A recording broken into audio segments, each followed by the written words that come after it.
If at all possible, ships should avoid passages through ice. Advance warning of ice will be available from weather reports and Navtex messages. Large icebergs can normally be seen on radar, and lookouts should be doubled if reports indicate their presence.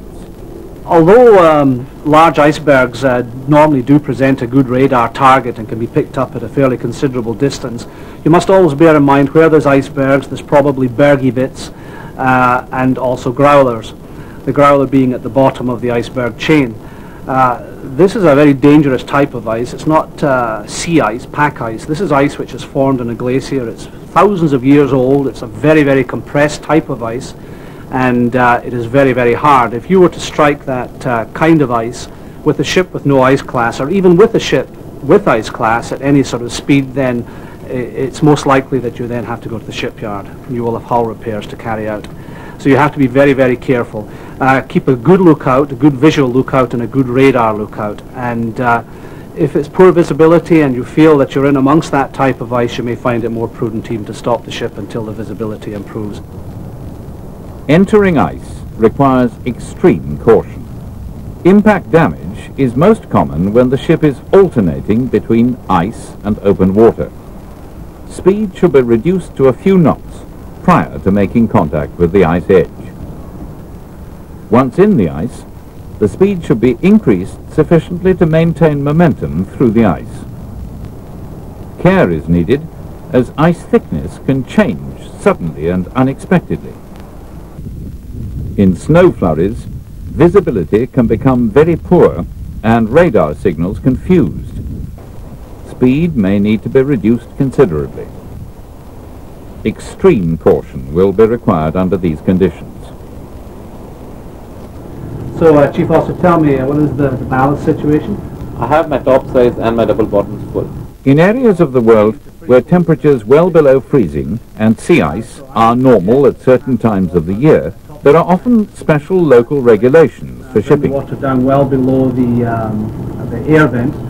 Drop out the double bottoms, probably a little bit, take the head off. Frequently, ships need to take on board specialized personnel.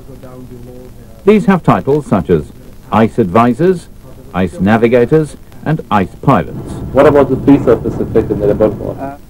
Their knowledge of conditions and practical experience is invaluable to ship's personnel unfamiliar with cold conditions. Once you get into that ice, the swell is totally gone, so the free surface will not be a problem for you.